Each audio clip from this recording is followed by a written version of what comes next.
Hello Nippies, welcome back to the channel. And if you're new here, hi, hello, I'm Nips, a freelance artist. And today we're going to be working on this expression sheet right here, which is a DnD OC of a special friend of ours, GB ASMR. If you want to check out their work, she's amazing. You can check her out right here. And this is a complimentary expression sheet for another one that I did for her, also a D&D character. And here we go, Baratheer. And I have a process video for this one as well. If you want to check it out, you can go see that one. Really fun to create it, and they're just supposed to go together. So I'm excited for you guys to see the process for this one. And if you want to check it out, stay tuned, because first we're going to have a word from our sponsor, and then right after that we'll get to speed paint. So see you there. Tokyo Treat and Sakurako. And this is our last video with this sponsor. I'm so sad. I absolutely love them. And if you don't know who these are Japanese monthly snack boxes, and I just love them so much. They're so delicious. The quantity, the quality of everything, I've said this a million times. And these are the July boxes, so you can't get them anymore, but you can still sign up and get your August box. And this is more or less what it looks like. This is the Tokyo Treat snacks for July. You get so many. And here is the Sakurako box. And if you're wondering why there are two, it's because Sakurako and Tokyo Treat have like different focuses and themes. And Sakurako is more your traditional Japanese experience, whereas Tokyo Treat is more your current, up-to-date, fun and yummy snacks. And here you'll see how much you're getting and all the quality and the fun things you get to try. Some come with 2 copies just in case you like them. And each box comes with a monthly theme, so everything is just centered around one fun topic. And each one has a booklet that you can look through with lore and history and an explanation of each treat, as well as their allergens and all of that good stuff. Everything delivered from Japan to your door. So that if that is something that you like, enjoy, or want to experience, I highly recommend. I absolutely love them so much. I'll leave the links down in the description below. My code as well. You can get $5 off your first box. So yeah, go check them out. They totally deserve it. Quality, quantity, everything. And now let's jump right into the speed paint. So, like I said, this is Teothel. Let's go with Teothel. Not sure how to pronounce it. But Teothel is Baratheer's partner. And GB liked the first one so much that I did for her birthday that she decided to commission me this one as well for their partner. And I'm always so excited to draw OCs, and I've said many times I get scared to bring these characters to life because I really want to do original characters justice, and especially GB's. These characters are, like I said, partners, and they're from her D&D campaign. Now, Baratheer is more your kind of like fun expression, lots of expressions, cheeky sort of partner to the complement that is Teothel, which is more reserved as far as expressions go and personality. And GB told me that if they were in a room together, Teothel will get overlooked because of both of those things. And so I was really wondering how I was going to pull this off, because they remind me a lot of Yaego, which, if you don't know who that is, it is a character from my comic OFFcell, 18+, so be careful. The links will be in the description below. And here I am popping up because I did a little bit of streaming for this character, so excuse that. But yeah, so this character is very minimal on the expressions, and so when you're dealing with a character like this, you really want to focus on kind of the demeanor of the character. Face angles and eyebrows will do so much for these sorts of characters, because you move them like a centimeter and you get a completely different expression. And so For these expression sheets, you guys have seen me do this over and over. And if you are new to this channel, you can look through my videos and you'll see we've done quite a bit of expression sheets. So if you're new, you'll probably be able to go through and see that my process is essentially very, very similar. I start off with 6 circles, areas that I divide the sheet into, and I try my best to do something kind of like the bottom right and the bottom left, where I start kind of mapping out what the expressions will be, what kind of the landscape of the mood and of the character will be.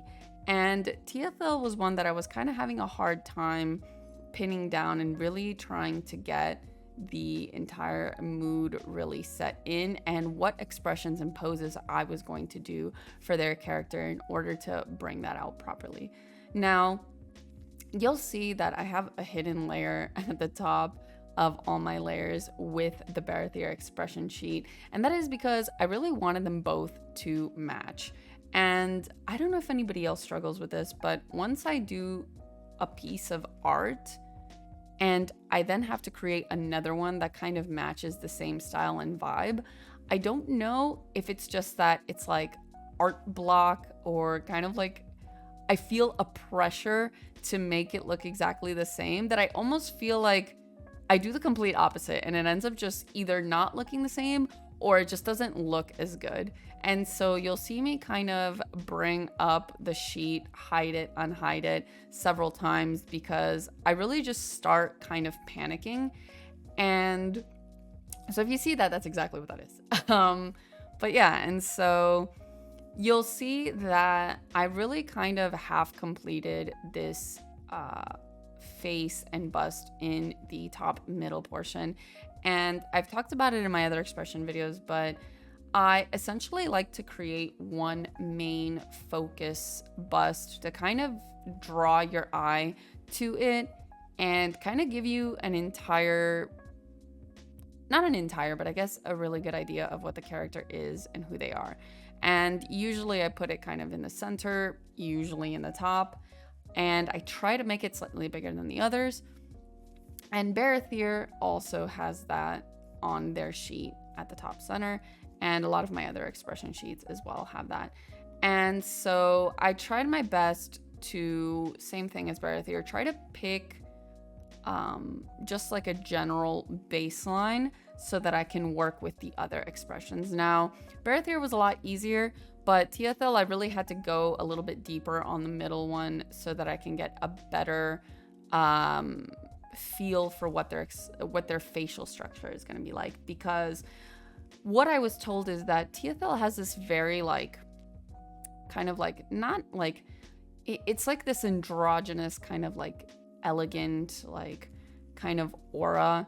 And they're like, their face is a type of androgynous that I really wanted to nail. Their nose structure is like very characteristic, and their eyes, their gaze, and just kind of nailing like the color scheme and the anatomy was so important.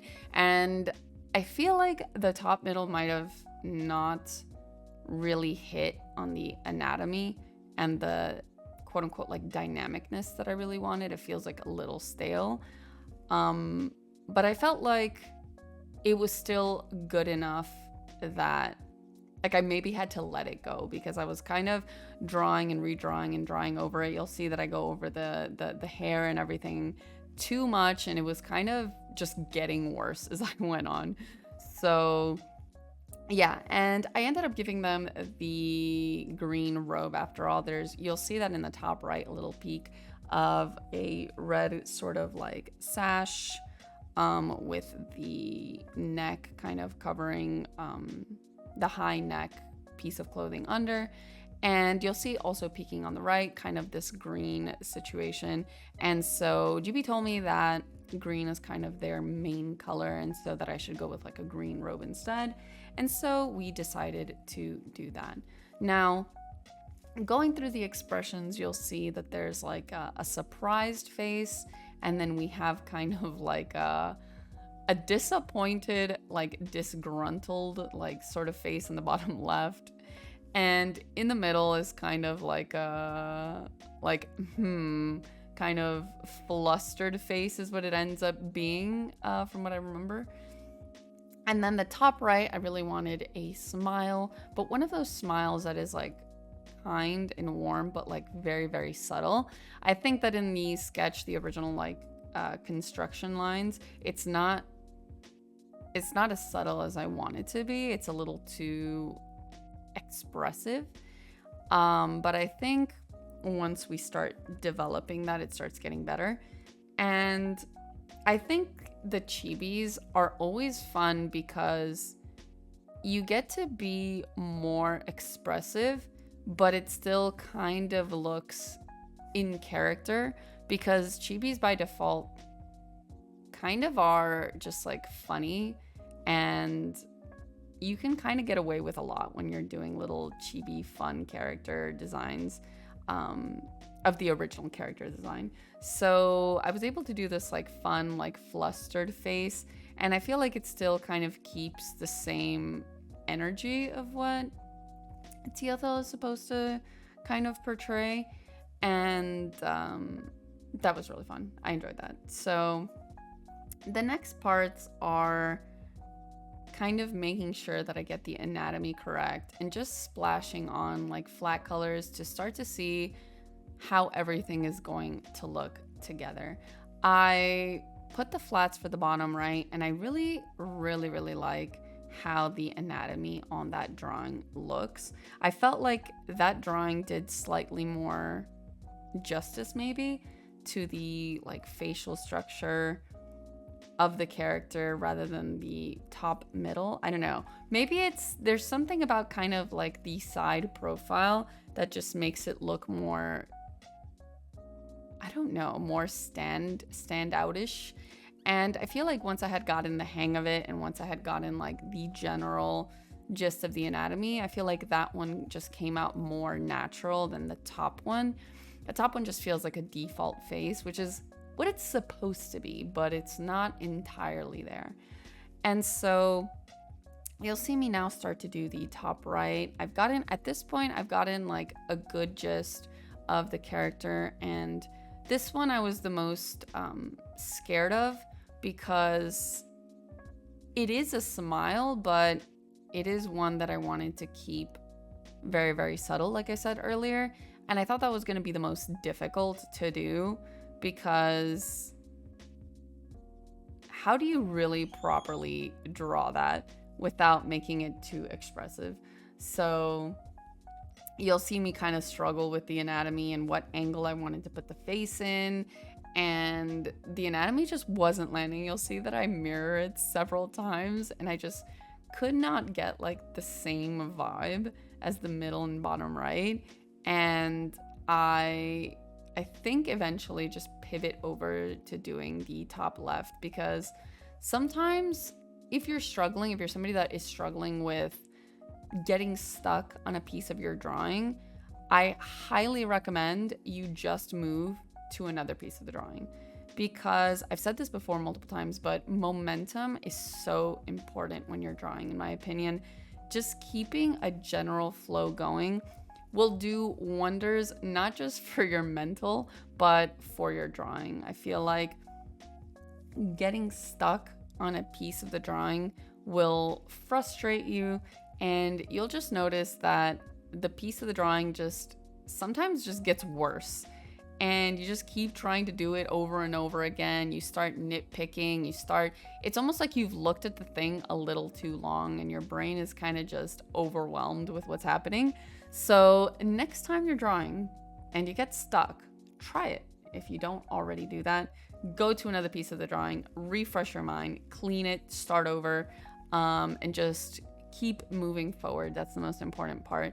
And sometimes you'll see here that I kind of started adding flats under the sketches, even though the whole thing isn't done.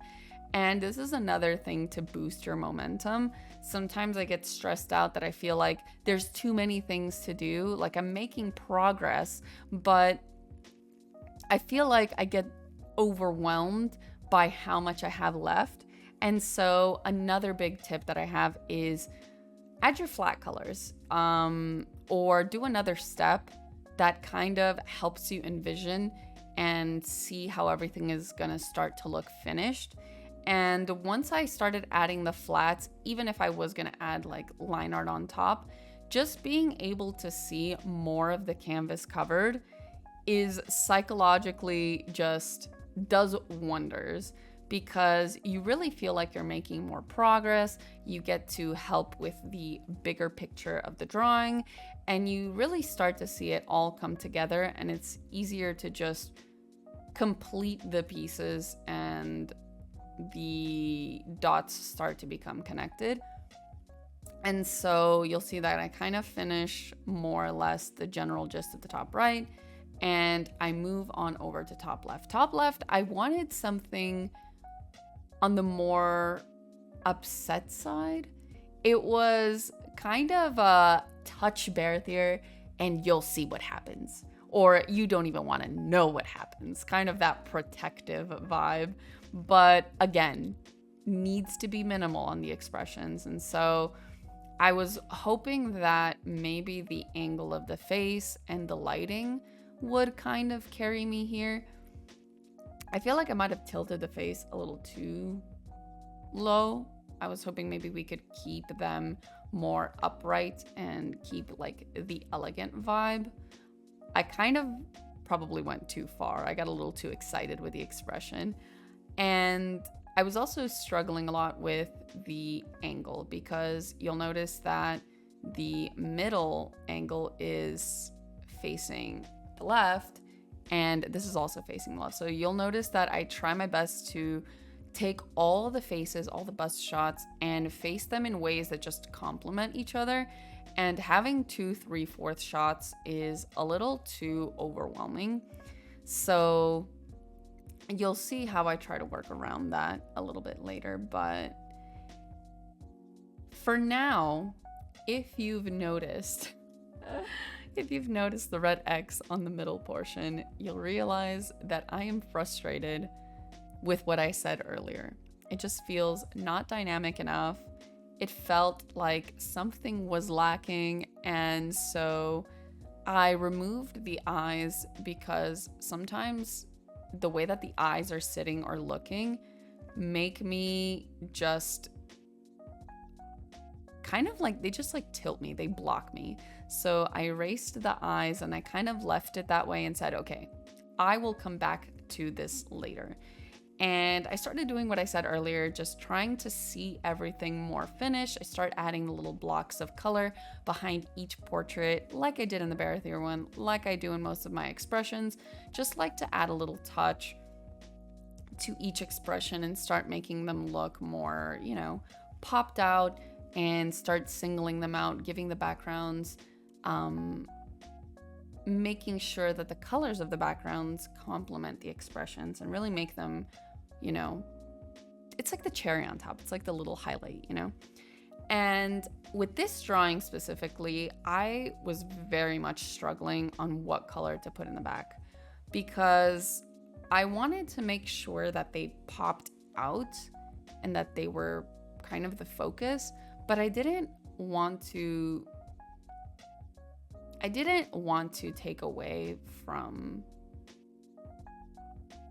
the colors I used. I'm not quite sure, because this light blue was the one I was going for a while, but it just felt empty. Like it felt like the color was not complementing them well. And then you'll see later, because you'll notice that the finished product is with a kind of burgundy, like wine red color.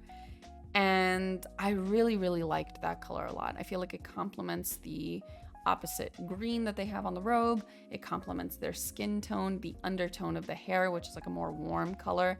And the blue kind of shading that I have is just complemented well against the wine burgundy color. And the issue I was having was that it was too dark, and I wasn't sure if it was kind of working well. But in the end, I kind of really like how it looked. The colors just all looked so nice together. So you'll see when I add it later, it starts to kind of all work out. And yeah, I feel like it was a good choice. And here you see me start to kind of finalize like the general vibe of each one, trying to clean up the drawings a bit.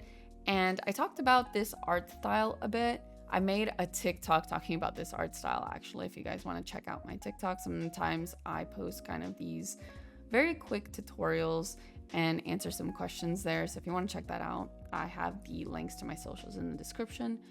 But yeah, so I talked about this art style, which is basically this like sort of sketchy, finished, paintery sort of art style. And basically what it is that I do the original sketch, and a lot of us will go from that to line art. But in this style, I don't do line art. I basically set it to multiply, and I put flat colors under, put a general gist of the shading, and then I'll merge it. And I basically paint on top. And I'm someone who's an absolute perfectionist, and a lot of the times it really holds me back. And a lot of the times, you know, you lose like the dynamism of the drawing. You're so focused on getting the lines and getting everything perfect that you lose a lot of the energy. And so I really enjoyed this art style for the Barathier one, and the drawings really felt like very, very dynamic. And so I've been using that art style for a bit now, and when I'm stressed out, I kind of just go for this art style because it kind of takes off the pressure from creating the most perfect line art that I can. So if you're somebody that is kind of on that same wavelength with the perfectionism, getting stressed out, having high expectations, getting stuck, never finishing a drawing, taking forever, highly recommend this process. It's very frustrating at first because you feel like it's messy, you feel like you want to just go back to the lines, but I promise you, once you start doing this and start getting used to it, you'll feel your mind just letting go and really starting to do things that you normally wouldn't do. And it's just very fun exploring process in general. So now we finally got to the kind of wine desaturated sort of red background, and I go in, recolor the shapes behind them. And once I have this color, like I said, I start struggling and just picking the right colors that will complement the background and the art so that nothing is getting overshadowed, but it feels like they all belong together as well. I start adding a couple more reds. You'll see that I add some burgundy colors onto Teothil so that way it matches the background. And a little tip, if you haven't tried this, is if you want your drawing to feel cohesive, if you add a color in one place, try adding it to other places in your drawing.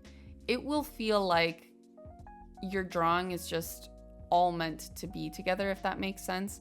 So if you put like this neon color somewhere, like splash it in other places and you'll see how your drawing just kind of comes together. So when you see a drawing with like a lot of colors and you're wondering why are there so many colors in this drawing and why does it feel so cohesive, it doesn't make sense. I don't know if you guys have seen drawings like that where you're like, how is it possible that they all just, everything just looks so good together? That's probably why. So look for that in drawings, like see where they splash these colors and try it for yourself. I promise it works wonders. I remember hearing this tip from a background artist that I don't remember their name, but I heard it from a background artist, and they love to use like very vibrant colors. You know, they just splash it everywhere and everything just looks so beautiful together. So yeah, little rant, but very helpful, very helpful. So now you'll see me starting to go in and finalize the robes. And I'm not very good at character design, so especially not clothing design. So you'll see me here kind of struggle to come up with something that is simple, but like elegant and still within the realm of like greens and not too like gaudy. Is gaudy the word? Kind of like tacky.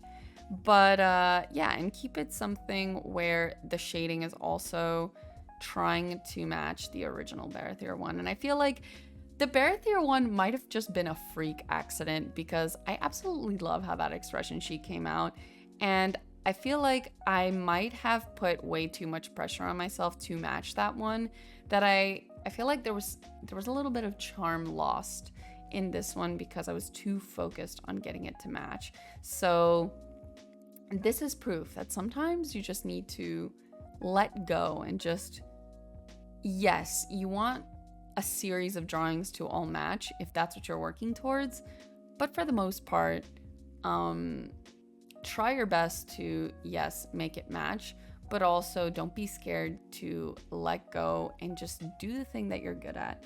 Don't think about it too much, because if you do, you're probably going to create something that's worse than the original. So it's better to make something that can potentially be better, even though it's slightly different. So think about it like that. And I wish I had thought about it like that from the beginning, because maybe this would have been better. But either way, I am super happy with how this came out. The important thing is that GB liked it, okay? That's the important thing. And though sometimes I'm skeptical because she's my best friend, so she's contractually obligated to say that she likes it. So sometimes I side-eye her because I'm like, do you actually like this? You would never tell me if you didn't, so whatever. My doubts are still there, but she was super happy and I really enjoyed working on this, and they're just both lovely, lovely characters. So in general, happiness. So hopefully you liked this process video. Hope you liked the commentary as well. I tend to rant a lot, but and if you haven't watched the Baratheon one, I highly suggest you watch that one as well. Fun process on that one too. And yeah, if you liked everything, subscribe, join the Nippy family. The more the merrier. Like the video, it really helps out, and comment down below. Let me know what you liked. Let me know what you thought. And yeah, I will see you guys next video. Bye.